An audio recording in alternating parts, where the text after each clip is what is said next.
Hi, it's Terry Ryder from Hotspotting, bringing you our regular weekly feature, Hotspot of the Week. In previous weeks, I've talked about locations like Townsville in North Queensland, the Joondalup precinct in the city of Perth in Western Australia, and the very strong regional city of Ballarat in Victoria. And tonight I want to talk about the northern suburbs of Brisbane, as the markets in Sydney and Melbourne past their peak and winding down. Home buyers and investors turning their attention to elsewhere in Australia, asking the question, where next for growth? And also, even more burning questions, where can we buy more affordably and with better rental yields? And a lot of the answers that people are coming up with centre on Brisbane and southeast Queensland as a market that compares very favourably to Sydney in particular in terms of affordability and much better rental yields. And it's also starting to come up trumps in terms of a return to the traditional growth, the flow of interstate migrants, net migration gains for Queensland, something we've seen in the past and we're now starting to see again, and to the extent that Queensland gained more from interstate migration, net interstate migration, last year than any other state or territory. And their most recent figures from the Bureau of Statistics show that about 90% of the population growth that Queensland had last year actually was funneled into southeast Queensland, Brisbane, the Gold Coast and the Sunshine Coast. But I'm focusing tonight on the Moreton Bay local government area, which is the affordable suburbs on the northern fringes of the Brisbane metropolitan area. This, according to our research, is the most active market in Brisbane right now.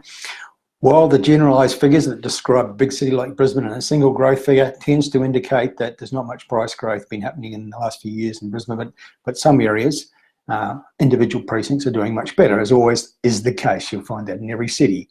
There's not just one market happening within a major city. They're not all growing at the same speed. They're not all moving in the same direction. One of the areas that's doing better than most, well above average, is the Moreton Bay local government area up in the northern outskirts of the Brisbane metropolitan area. I'll talk about it in two parts. First, you've got the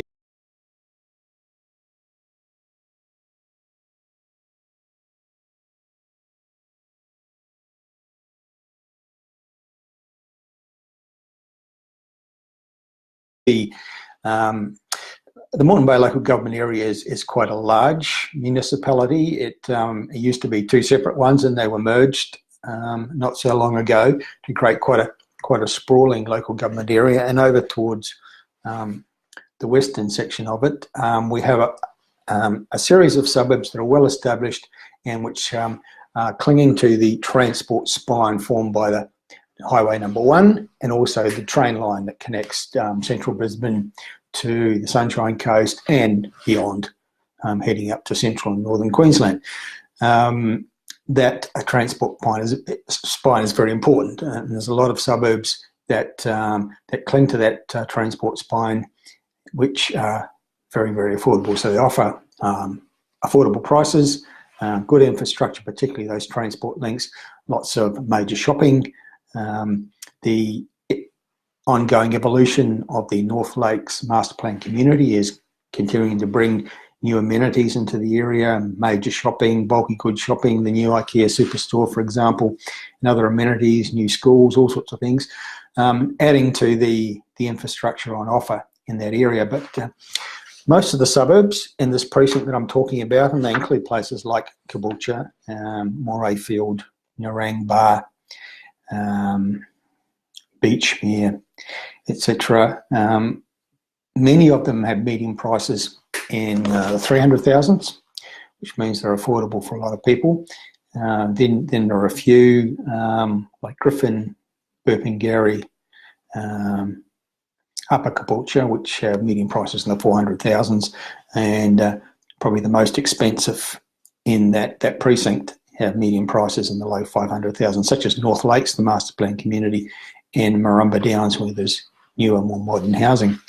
But yeah, a lot of the suburbs are in the 300,000s for their median house prices. And another thing that stands out about this precinct is the very high turnover, probably the most popular suburbs in terms of the number of sales of houses are in this precinct. Many of the suburbs, many of the more affordable ones, such as Caboolture, Kalanga, Morayfield, have and others have in a typical year more than 400 house sales in those particular suburbs.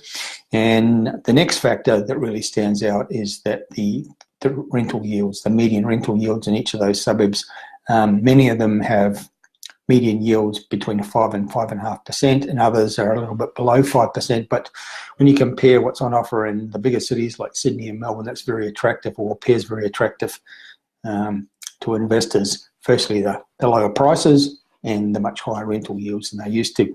It's a precinct that is showing signs of good price growth. There are some suburbs in that precinct where the median house price has grown in double digits in the last 12 months. A handful of them, although sort of 6, 7, 8% in the last 12 months is more common. But the thing is that against the background where the research firms are reporting that Brisbane house prices are only rising 1 or 2 or 3%, depending on whose figures you believe.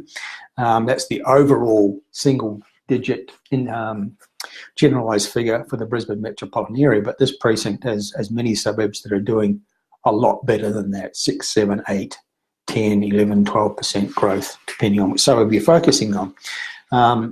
The new things coming up for that area, the local council has has spent a lot on infrastructure in the last 5 or 6 years, almost $1 billion. There's more coming up. And probably the biggest thing to note is that there is a major new university campus going to be built in this precinct. That's actually going to be in the suburb of Petrie, a little bit south of Caboolture. Petrie is also where there's a branch in the rail links, that the new rail line that connects to the Redcliffe Peninsula, which I'll talk about in a moment. That's the fork in the rail line at Petrie, and it's there that they're going to be building the new university campus. It's not just a vision or plan, it's actually going ahead. The land's acquired, the plans are made and approved, and that new university campus is expected to open in 2020, so just in a couple of years' time. So that's going to be a major new driver of the local economy and creating lots of rental demand in that area. So this particular area features very prominently in the state government's plan for the future principal regional activity centre, based around that. Caboolture was kind of the CBD of that precinct of northern Brisbane. Many of these locations, many of these suburbs have trains on the commuter rail line. One of the things that's probably worthy of note is that the local council is offering incentives for development. They're encouraging development, and they're waiving fees and infrastructure charges, etc., to encourage people to come and build there. There is land available for new development, and so it's a go-ahead area.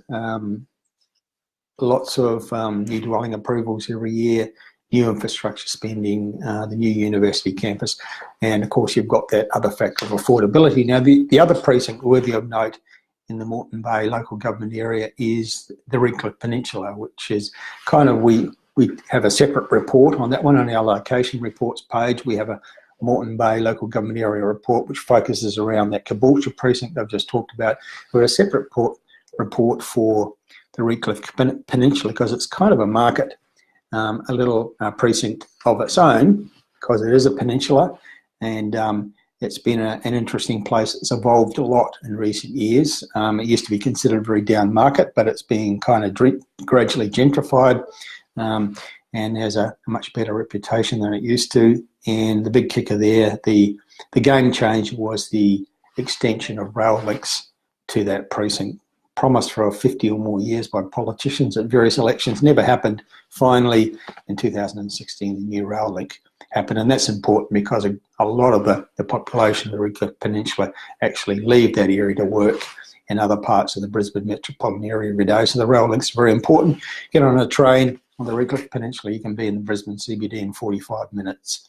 Now the pricing of houses there is a little bit higher than that earlier precinct, the Caboolture precinct I spoke about, but not significantly higher. Many of the suburbs in the Redcliffe Peninsula have median house prices somewhere in the 400,000s, although there's a suburb called Newport, which is a canal residential suburb, so obviously more expensive. Median house price is actually $820 there. And next door to that is Scarborough, which has got a median price of about $530,000. There's been some pretty solid growth in median prices, meaning those suburbs, 5%, 7%, 8 or 9% in the last 12 months. Again, compared to the sort of growth we've seen in recent years in Sydney and Melbourne, not so huge, but compared to that overall generalised average for the Brisbane metropolitan area, this precinct is obviously doing a lot better than that. Again, the rental yields are quite attractive because housing is more expensive there. The yields are down a bit compared to the Caboolture precinct, but still most of the suburbs there are median rental yields around somewhere between 4 and 5%. So still quite attractive. Vacancy rates are around 2% in general terms. So that market's well contained. It's quite, in recent times, more units have been built there. Most of the median prices for units in Redcliffe, Scarborough, Woody Point, they're in the 400,000s because they're quite modern, recently constructed. Rental yields again 4 to 4.5%.